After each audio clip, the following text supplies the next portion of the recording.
ওম নমো ভগবতে বাসুদেবায়। জয় শ্রীকৃষ্ণ। রাধে রাধে। বন্ধুরা, আপনারা অত্যন্ত সৌভাগ্যবান। কেন জানেন? কারণ আপনি এখন শ্রীমদ্ভগবদ্গীতার অমূল্য জ্ঞানের অমৃত সুধা গ্রহণ করার জন্য এই ভিডিওটি দেখার মনস্থির করেছেন। আমার দৃঢ় বিশ্বাস, এই ভিডিওতে বলা কথাগুলো যদি আপনি সম্পূর্ণ মনোযোগ দিয়ে শেষ পর্যন্ত শোনেন এবং বুঝতে চেষ্টা করেন, তবে আপনার চিন্তাধারা এবং জীবনে এক অনন্য ইতিবাচক পরিবর্তন আসবে। যদি সত্যিই জীবনের সমস্যাগুলো থেকে মুক্তি পেতে চান, যদি সত্যিকারের সুখ আর সাফল্য খুঁজে পান, আর যদি ভগবানের আশীর্বাদ লাভ করতে চান, তবে বলছি বন্ধুরা, শ্রীমদ্ভগবদ্গীতার চেয়ে মহান কিছুই হতে পারে না। আজকের এই বিশেষ ভিডিওতে আমি শ্রীমদ্ভগবদ্গীতার কিছু অমূল্য কথা আপনাদের সামনে তুলে ধরব, যা আপনারা শুনে আপ্লুত হবেন, অনুপ্রাণিত হবেন এবং জীবনের এক নতুন পথ খুঁজে পাবেন। তাহলে বন্ধুরা, আর দেরি কেন? মনোযোগ দিয়ে শুনুন, উপলব্ধি করুন এবং প্রতিদিন সকালে অথবা রাতে ঘুমানোর আগে এটি শুনুন, কারণ এই জ্ঞানের সুধা আপনার জীবনকে সত্যিকারের সুন্দর ও সমৃদ্ধ করবে। জয় শ্রীকৃষ্ণ। রাধে রাধে। ভগবান বলেন, এই পৃথিবীতে কোনো কিছুই কারণ ছাড়া ঘটে না। প্রতিটি ঘটনার পেছনে আছে একটি নির্দিষ্ট কারণ, যা হয়তো আমরা তখনই বুঝতে পারি না। একবার প্রাচীনকালে একটি গ্রামে এক গরিব মহিলা বাস করতেন। তার একটি সন্তান জন্মায়, যে পুরোপুরি সুস্থ ছিল। কিন্তু একদিন এক অদ্ভুত দুর্ঘটনায় শিশুটির একটি আঙুল কেটে যায়। এই ঘটনায় মা খুবই দুঃখ পান এবং ভগবানের উপর ক্ষুব্ধ হয়ে জানতে চান, হে ভগবান, কেন আমার সন্তানের সঙ্গে এমন ঘটনা ঘটল? আমি তো কিছুই ভুল করিনি। এরপর কিছুদিন কেটে যায়। একদিন সেই গ্রামে সাধুর বেশে এক মায়াবী রাক্ষস প্রবেশ করে। তার পরিকল্পনা ছিল নিজের শক্তি বৃদ্ধি করার জন্য গ্রামে অনেক শিশুকে বলি দেওয়া। একদিন সেই শিশুটিকেও বলি দিতে নিয়ে যায়, কিন্তু বলি দেওয়ার সময় তার গুরুর শর্ত তাকে মনে করিয়ে দেয়। শর্ত ছিল, যে শিশুকে বলি দেওয়া হবে তার শরীর সম্পূর্ণ অক্ষত হতে হবে। শিশুটির আঙুল কাটা থাকায় শর্ত পূরণ হয় না। রাক্ষস তাকে ছেড়ে দিয়ে তার মায়ের কাছে ফিরিয়ে নিয়ে আসে। যখন মা তার সন্তানকে সুস্থভাবে ফিরে পান, তখন তার মনে উপলব্ধি হয়। তিনি বুঝতে পারেন, এই পৃথিবীতে যা কিছু ঘটে, ভালো হোক বা মন্দ, সবকিছুরই পেছনে এক অদৃশ্য কারণ থাকে। ভগবান আমাদের মনে করিয়ে দেন, এই পৃথিবীতে এক মুহূর্ত কর্ম ছাড়া বেঁচে থাকা সম্ভব নয়। কর্মই জীবন। আমাদের জীবনে যা কিছু ঘটে, তা আমাদের কর্মের ফল। কর্ম করার জন্যই আমরা পৃথিবীতে এসেছি এবং শুধুমাত্র সৎকর্মের মাধ্যমেই আমরা এই দুঃখ কষ্ট, জীবন মরণের চক্র থেকে মুক্তি পেতে পারি। মানুষের পক্ষে কর্ম না করে বেঁচে থাকা অসম্ভব। একইভাবে এই সৃষ্টির প্রতিটি কোনাও কর্ম ছাড়া এক মুহূর্তও স্থির থাকতে পারে না। এমনকি যখন আমরা ঘুমাই, তখনও আমাদের মস্তিষ্ক কাজ করে। আমরা স্বপ্ন দেখি, শ্বাস নিই, আর আমাদের শরীরের প্রতিটি অঙ্গ তাদের নিজ নিজ কাজ চালিয়ে যায়। তাই ভগবান আমাদের শেখান, কর্মই জীবনের এক অবিচ্ছেদ্য অংশ। কর্ম ছাড়া জীবনে কিছুই সম্ভব নয়। তাই কর্ম করুন, কিন্তু সৎ ও নির্লোভ মনে, কারণ সঠিক কর্মই আমাদের প্রকৃত মুক্তির পথ দেখায়। জয় শ্রীকৃষ্ণ। ভগবান শ্রীকৃষ্ণ বলেছেন, আমাদের কোনো কর্মেই নিজেকে আবদ্ধ রাখা উচিত নয়, বরং প্রতিটি কাজ এমন মনোভাব নিয়ে করা উচিত যেন আমি এই কাজ করছি না, বরং ঈশ্বরের ইচ্ছা এটি হচ্ছে। আমি কেবলমাত্র একটি মাধ্যম। যখন আমাদের চিন্তা এই পর্যায়ে পৌঁছায়, তখন আমরা কোনো দুঃখ অনুভব করি না, কারণ তখন আমাদের কাজগুলো শুধুমাত্র ঈশ্বরের প্রতি নিবেদিত হয়। শ্রীমদ্ভগবদ্গীতায় ভগবান বলেছেন, অন্যের দাস হয়ে সুখী হওয়ার চেয়ে স্বাধীন হয়ে নিজের দুঃখের মুখোমুখি হওয়া অনেক ভালো। আপনার জীবনে যত কষ্টই আসুক না কেন, যদি আপনি স্বাধীন থাকেন, তাহলে আপনি সত্যিকারের মানুষ। শ্রীমদ্ভগবদ্গীতায় দাসত্বকে মৃত্যুর থেকেও খারাপ বলে উল্লেখ করা হয়েছে। মানুষ নিজের চিন্তা এবং নিজের মস্তিষ্কের দাস হয়ে পড়ে। এই দাসত্বই তাকে দুঃখী করে তোলে।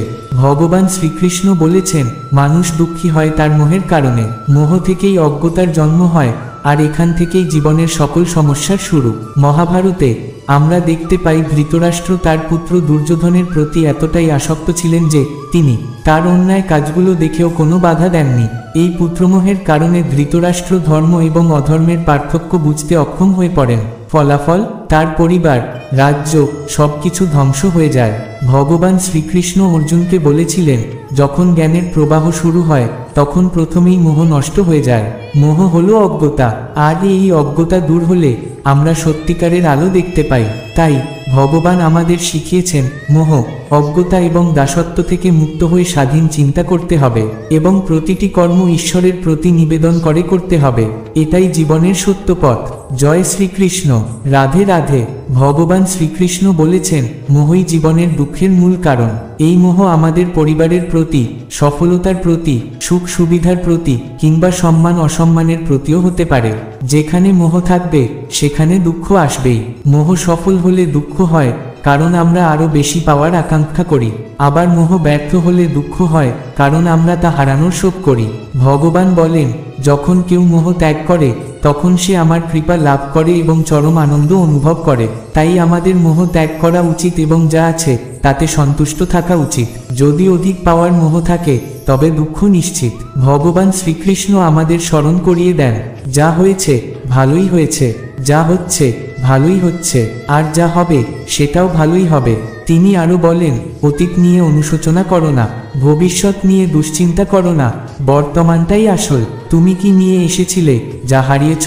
তুমি কি সৃষ্টি করেছিলে যা নষ্ট হয়ে গেছে? শূন্য হাতে এসেছিলে, শূন্য হাতেই ফিরে যাবে। আজ যা তোমার কাছে কালটা অন্য কারোর ছিল, আর পরশু তা অন্য কারোর হবে। এই পরিবর্তনই সংসারের নিয়ম। তাই একে নিজের ভেবে আনন্দিত হওয়া আসলে তোমার দুঃখের কারণ। তাই শ্রীকৃষ্ণ বলেন, শোক করো না, বরং কর্মে মনোযোগী হও, এটাই তোমার সুখের উত্তম পন্থা। একটি গল্প দিয়ে তিনি এই বিষয়টি ব্যাখ্যা করেন। একবার এক ব্যক্তি সাগরের তীরে হাঁটছিল। হঠাৎ সে একটি রূপার দণ্ড জলের স্রোতে ভেসে আসতে দেখে সে খুব খুশি হয়ে দণ্ডটি তুলে নেয়। কিছুক্ষণ পরে তার সাগরে স্নান করার ইচ্ছা হয়, কিন্তু তার মনে হয় রূপার দণ্ডটি তীরে রেখে গেলে কেউ নিয়ে যেতে পারে। তাই সে দণ্ডটি হাতে নিয়েই সাগরে নামে। ঠিক তখনই একটি বিশাল ঢেউ এসে দণ্ডটি জলের গভীরে টেনে নিয়ে যায়। হতাশ হয়ে লোকটি তীরে বসে কাঁদতে থাকে। ঠিক তখনই একজন সন্ন্যাসী সেখান দিয়ে যাচ্ছিলেন। লোকটিকে কাঁদতে দেখে সন্ন্যাসী জিজ্ঞাসা করলেন, তুমি কেন কাঁদছো? লোকটি বলল, স্বামীজি, স্নান করার সময় আমার রূপার দণ্ডটি জলে ভেসে গেল। সন্ন্যাসী জিজ্ঞাসা করলেন, তুমি দণ্ডটি নিয়ে স্নান করতে গেলে কেন? লোকটি বলল, কি করব? তীরে রেখে গেলে কেউ নিয়ে যেতে পারত। সন্ন্যাসী আবার জিজ্ঞাসা করলেন, তুমি কি এই দণ্ডটি নিয়ে এসেছিলে? লোকটি বলল, না, এটি তো এখানেই পেয়েছিলাম। এই কথা শুনে সন্ন্যাসী হেসে বললেন, যা তোমার ছিল না তা হারিয়ে তুমি এত দুঃখিত কেন? কিছু জিনিস আমরা বিনা পরিশ্রমে পাই, আর কিছু পরিশ্রম করে। যা বিনা পরিশ্রমে পাই তা ভগবানের দান। তাই এগুলো হারিয়ে দুঃখ করো না।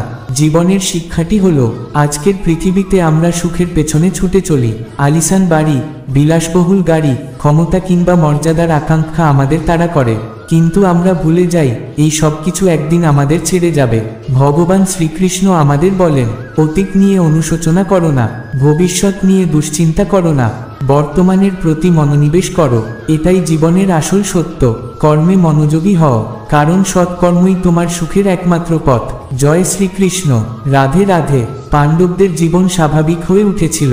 একদিন ভগবান শ্রীকৃষ্ণ দ্বারকায় ফিরে যাওয়ার সিদ্ধান্ত নেন। এই খবরে পাণ্ডবরা অত্যন্ত মর্মাহত হন, কারণ শ্রীকৃষ্ণ তাদের জীবনের অবিচ্ছেদ্য অংশ ছিলেন। বিদায়ের সময় শ্রীকৃষ্ণ তার পিসি কুন্তির কাছে গেলেন। তিনি কুন্তিকে বললেন, পিসি, তুমি এতদিন আমার কাছে কিছুই চাওনি, আজ তুমি কিছু চেয়ে নাও। একথা শুনে কুন্তির চোখে জল এসে গেল। তিনি বললেন, হে শ্রীকৃষ্ণ, যদি তুমি আমাকে কিছু দিতে চাও তবে দুঃখ দাও। আমি চাই আমার জীবনে প্রচুর দুঃখ আসুক। শ্রীকৃষ্ণ বিস্মিত হয়ে জিজ্ঞাসা করলেন, পিসি, তুমি কেন এত দুঃখ পেতে চাইছো? কুন্তি উত্তরে বললেন, যখন আমার জীবনে দুঃখ থাকে তখন তোমার স্মরণ হয়।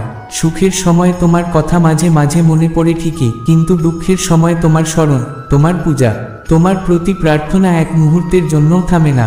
তাই আমি চাই আমার জীবনে দুঃখ থাকুক, যাতে তোমার সঙ্গে আমার এই যোগ অটুট থাকে। বন্ধুরা, আমাদের জীবনেও আমরা একই কথা অনুভব করি। যখন আমরা বিপদে পড়ি, কষ্টে থাকি বা দুঃখে জীবন ভরে ওঠে, তখন আমরা ভগবানের আশ্রয় খুঁজি। আমরা প্রার্থনা করি, হে প্রভু, আমাদের এই দুঃখ থেকে মুক্তি দাও। কিন্তু যখন আমরা সুখে থাকি, আনন্দে মগ্ন থাকি এবং জীবনে কোনো কষ্ট থাকে না, তখন কিন্তু আমরা ভগবানের কথা ভুলে যাই। ভগবানকে স্মরণ করাই যেন ভুলে যাই। আসলে দুঃখ আমাদের জীবনে তখনই আসে যখন আমরা ভগবানকে ভুলে যাই, কারণ এটাই তো চরম সত্য। আমরা যেখান থেকে এসেছি, আমরা যে উদ্দেশ্যে পৃথিবীতে এসেছি তা আমরা ভুলে যাই। বিলাসবহুল বাড়ি, গাড়ি কিংবা বাহ্যিক সুখে আমরা মগ্ন হয়ে থাকি, কিন্তু সেই আনন্দ ক্ষণস্থায়ী। তাই শ্রীকৃষ্ণের কথার মর্ম বুঝে আমাদের উচিত প্রতিটি মুহূর্তে ভগবানকে স্মরণ করা, সুখে কিংবা দুঃখে, সব সময়। জয় শ্রীকৃষ্ণ। রাধে রাধে। ভগবান শ্রীকৃষ্ণ বলেছেন, জীবনে কেমন বন্ধু বা সঙ্গী তুমি নির্বাচন করো সেটাই তোমার ভবিষ্যৎ নির্ধারণ করবে। যেমন কৌরবদের সঙ্গে শকুনি ছিলেন, তার মতো খারাপ সঙ্গীর কারণে কৌরবরা সম্পূর্ণ ধ্বংস হয়ে যায়। অন্যদিকে পাণ্ডবরা শ্রীকৃষ্ণের মতো উত্তম সঙ্গী পেয়েছিলেন, তাই তারা জীবনে সফল হতে পেরেছিলেন। ভগবান শ্রীকৃষ্ণ আমাদের স্মরণ করিয়ে দেন, তোমার সঙ্গ ভালো হলে খারাপ থেকেও ভালো হওয়া সম্ভব, কিন্তু খারাপ সঙ্গ হলে জীবন ভ্রষ্ট হওয়া অবশ্যম্ভাবী। তিনি আরও বলেন, অর্থপূর্ণ জ্ঞান জীবনে সবচেয়ে বিপজ্জনক হতে পারে। এর বড় উদাহরণ অভিমন্যু। অভিমন্যু ছিলেন এক সাহসী ও পরাক্রমশালী যোদ্ধা, কিন্তু তিনি চক্রব্যূহ থেকে বের হওয়ার পথ জানতেন না। নিজের অর্ধেক জ্ঞানের কারণে এবং অন্যের উপর নির্ভরশীল থাকার কারণে তিনি নিজের জীবন হারান। এই ঘটনা আমাদের শেখায়, যদি তুমি জীবনে সফল হতে চাও তাহলে নিজের প্রতি পূর্ণ বিশ্বাস রাখো এবং সেই কাজের পূর্ণ জ্ঞান অর্জন করো। না হলে অভিমন্যুর মতো তুমি শুধু অসফলই হবে না, জীবনের বড় ক্ষতিও হতে পারে। মহাভারত আমাদের আরও শেখায় যে অনেক সময় বন্ধুর ছদ্মবেশে শত্রু আমাদের জীবনে প্রবেশ করে এবং আমাদের বড় ক্ষতি করে। যেমন দ্রোণ ও বিদুর ছিলেন কৌরবদের পক্ষে, কিন্তু তাদের সমর্থন ছিল পাণ্ডবদের প্রতি। তবে শকুনির মতো ব্যক্তি কৌরবদের জন্য ছিল অভিশাপ। তার কৌশল এবং ষড়যন্ত্রের মাধ্যমে কৌরবরা পাণ্ডবদের জুয়া খেলায় ফাঁসিয়ে দেয়। এতে পাণ্ডবদের সর্বস্ব হারাতে হয়, এমনকি দ্রৌপদীকেও বাজি ধরে অপমানিত হতে হয়। এইসব ঘটনা থেকে শিক্ষা নেওয়া জরুরি। জুয়া, ষড়যন্ত্র এবং প্রতারণা থেকে দূরে থাকতে হবে। এগুলো জীবনে অন্ধকার ও ধ্বংস ডেকে আনে। তাই জীবনে ভালো সঙ্গী নির্বাচন করো, জ্ঞানকে পূর্ণ করো এবং নিজের প্রতি বিশ্বাস রাখো। এই শিক্ষাগুলোই মহাভারতের আসল মর্ম। জয় শ্রীকৃষ্ণ। রাধে রাধে। মহাভারত আমাদের শেখায় যে ভালো চিন্তা না করে, বিচার না করে কিছু বলা কিংবা করা জীবনে ভয়াবহ পরিণতি আনতে পারে। যেমন দ্রৌপদী শাসনকে অন্ধের সন্তান বলে অপমান করেছিলেন, যার ফলাফল অনেক বড় ছিল। শিশুপাল ও শকুনির মতো চরিত্ররা সবসময় কটু কথা বলতেন, আর তাদের সেই আচরণই তাদের ধ্বংস ডেকে এনেছিল। পাণ্ডবরা কখনোই নিজেদের আত্মীয়দের সঙ্গে যুদ্ধ করতে চাননি, কিন্তু ভগবান শ্রীকৃষ্ণ তাদের শেখান, যখন শান্তি স্থাপনের আর কোন পথ খোলা থাকে না, তখন যুদ্ধই শেষ উপায়।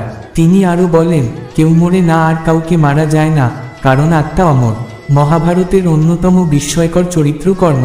তার জীবন আমাদের শেখায়, নিজের অস্তিত্ব টিকিয়ে রাখা যতই কঠিন হোক না কেন, তা সর্বদা মানবতার সঙ্গে হওয়া উচিত। কর্ণ তার প্রতিভা যদি সমাজের কল্যাণে ব্যবহার করতেন, তবে তিনি সত্যিই মহান হতে পারতেন। ধৃতরাষ্ট্রের চরিত্র আমাদের শিক্ষা দেয় যে অতিরিক্ত আবেগ একজন মানুষকে দুর্বল করে তোলে। সন্তানদের প্রতি তার অন্ধমোহ তাকে সঠিক ও ভুলের মধ্যে পার্থক্য করতে দেয়নি। তার এই অন্ধমোহই তার সন্তানদের ধ্বংস ডেকে আনে। আমাদের উচিত সন্তানদের প্রতি ভালোবাসা রাখার পাশাপাশি তাদের সঠিক শিক্ষা প্রদান করা এবং তারা ভুল পথে চললে তাদের সঠিকভাবে শাসন করা। একলব্যের চরিত্র আমাদের শেখায়, কঠোর পরিশ্রম, একাগ্রতা ও শিক্ষার প্রতি ভালোবাসা মানুষকে অদম্য করে তোলে। তার এই অদম্য ইচ্ছাশক্তি তাকে একজন দক্ষ যোদ্ধায় পরিণত করেছিল। মহাভারত আরও শেখায়, জীবন খুবই সংক্ষিপ্ত।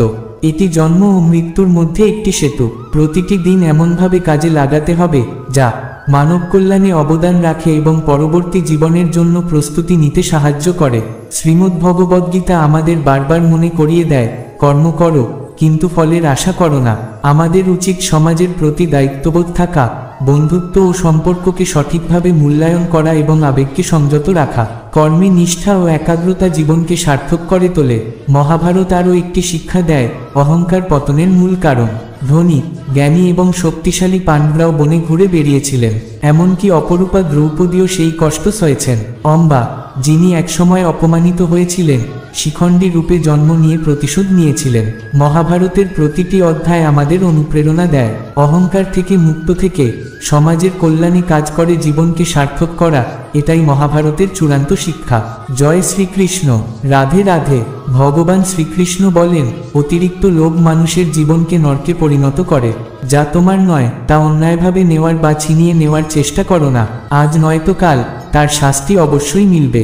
সব সময় শান্ত থাকো, এর ফলে তুমি নিজেকে অনেক শক্তিশালী মনে করবে। কারণ লোহা ঠান্ডা হলে শক্ত হয়, আর গরম হলে যে কোনো আকারে তা বাঁকানো যায়। মনে রেখো, বিপদের সময় 7টি গুণ তোমাকে রক্ষা করবে: তোমার বিনয়, তোমার বুদ্ধি, তোমার সাহস, তোমার সৎ কাজ, সত্য বলার অভ্যাস, ঈশ্বরে বিশ্বাস এবং আত্মার শক্তি। আত্মা সবসময় জানে কোনটা ঠিক আর কোনটা ভুল। কিন্তু মানুষের জন্য আসল চ্যালেঞ্জ হলো তার মনের নিয়ন্ত্রণ করা।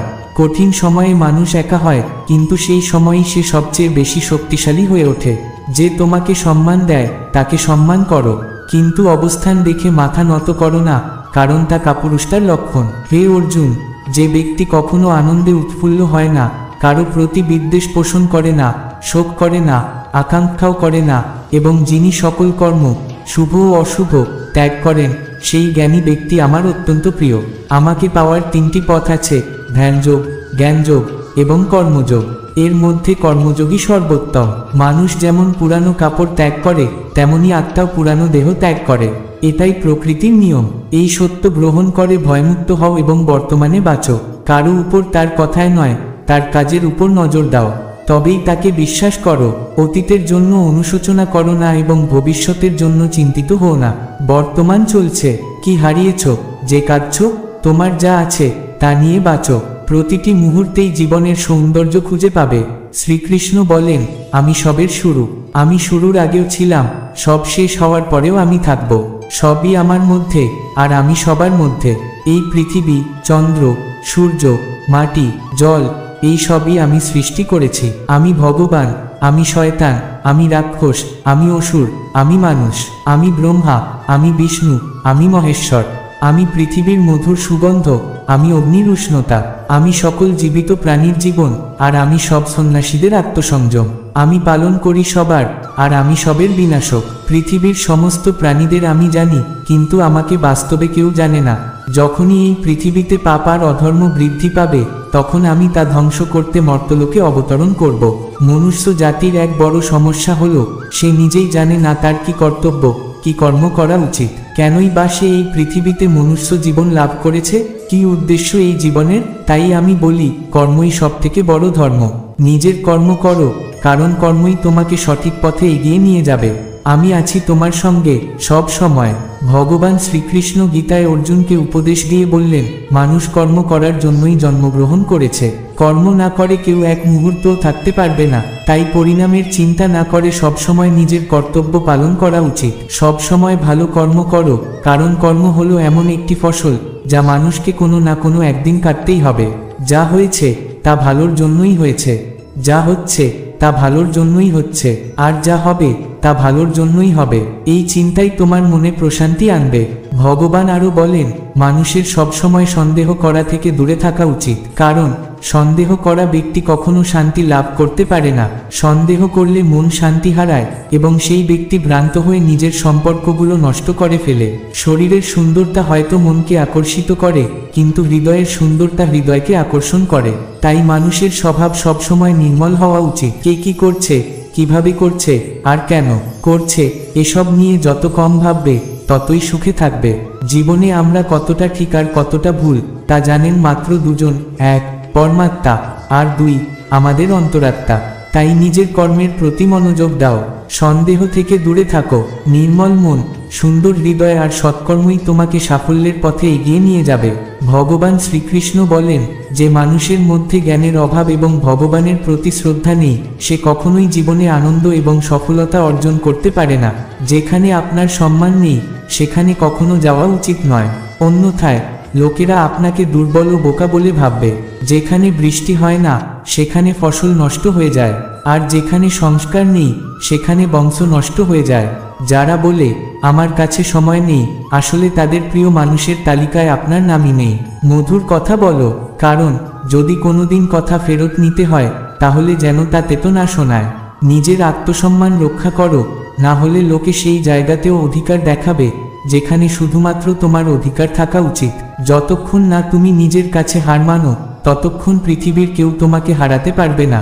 দুর্বল তুমি নও, দুর্বল শুধু তোমার সময়, আর সময় তা সবারই বদলায়। তুমি শুধু নিজের কর্ম করে যাও। যে কখনো সংকট দেখেনি, সে নিজের শক্তি কখনো বুঝতে পারবে না। যে অন্যের কষ্ট বুঝতে পারে, যার মধ্যে দয়া আছে, সেই মানুষই প্রকৃত মহৎ। যাদের মন ভালো, তাদের আর জন্মগ্রহণ করতে হয় না। কাউকে কোনো জিনিস দিয়ে অহংকার করো না, কারণ কে জানে তুমি তাকে কিছু দিচ্ছ নাকি অতীতের কোনো ঋণ শোধ করছো। ভগবান শ্রীকৃষ্ণ বলেন, অহংকার মানুষের বংশ, বৈভব এবং প্রতিষ্ঠা সবই নষ্ট করে দেয়। যদি বিশ্বাস না হয় তাহলে রাবণ, কৌরব এবং কংসের দিকে তাকাও। কাউকে বিশ্বাস করতে হলে তার কথার উপর নয়, তার স্বভাবের উপর নজর দাও, তার কর্মের দিকে নজর রাখো। রাগের সময় কিছুক্ষণ থেমে গেলে, ভুল স্বীকার করলে কিংবা নম্র হয়ে ঝুঁকে পড়লে জীবন অনেক সহজ হয়ে যায়। যে মানুষ আমাকে চিনে যায় সে জন্ম মৃত্যুর চক্র থেকে মুক্ত হয়ে যায়। যে ব্যক্তি ভগবদ গীতা পড়ে এবং তা বাস্তবে প্রয়োগ করতে পারে তার সমস্ত কুকর্মের প্রভাব ধ্বংস হয়ে যায়। যা তোমার ভাগ্যে আছে তা দৌড়ে তোমার কাছে আসবে, আর যা তোমার ভাগ্যে নেই তা এসেও পালিয়ে যাবে। যেমন দমকা হাওয়া নৌকাকে পথভ্রষ্ট করে, তেমনি মানুষের কামনা বাসনা তার বুদ্ধিকে বিভ্রান্ত করে। ভগবান বলেন, যে ব্যক্তি সুখ দুঃখে, সম্মান অপমানে নিজেকে শান্ত রাখতে পারে সেই মানুষ আমার অত্যন্ত প্রিয়। যখন কেউ সম্পর্ক রাখা বন্ধ করে দেয় তখন বুঝে নাও তার আত্মসম্মান কোথাও পরীক্ষিত হয়েছে। ভালোবাসা সবসময় ক্ষমা চাইতে পছন্দ করে, আর অহংকার সবসময় ক্ষমা শুনতে পছন্দ করে। কর্মই হলো তোমার আসল পরিচয়, না হলে একই নামে তো হাজারো মানুষ রয়েছে। ভালো কর্ম করার পরেও লোকে তোমার বাজে কথাটাই মনে রাখবে, তাই লোকে কি বলছে তাতে মন দিও না। ভগবানের কাছে করা প্রার্থনা হয়তো পরিস্থিতি বদলাবে না, কিন্তু এই প্রার্থনা মানুষের চরিত্রে অবশ্যই পরিবর্তন আনবে। তাই গীতার অমৃত কথা পড়ো, শুনো এবং বুঝো। এটাই তোমাকে সত্যিকারের শান্তি আর সাফল্যের পথে নিয়ে যাবে। গীতার নির্দেশ অনুযায়ী প্রতিদিনের নিত্যকর্ম সম্পন্ন করুন। জয় শ্রীকৃষ্ণ, জয় শ্রী রাধে, জয় গীতা। বন্ধুরা, আজকের ভিডিও এখানেই শেষ করছি। অবশ্যই কমেন্ট করে জানাবেন কেমন লাগলো আজকের ভিডিও। আর যদি ভালো লেগে থাকে তাহলে ভিডিওটিতে একটি লাইক দেবেন। কমেন্ট বক্সে অবশ্যই লিখুন জয় শ্রীকৃষ্ণ, রাধে রাধে। আজ এই পর্যন্তই, আবার আসবো নতুন একটি ভিডিও নিয়ে। ততক্ষণ ভালো থাকুন, সুস্থ থাকুন। নমস্কার।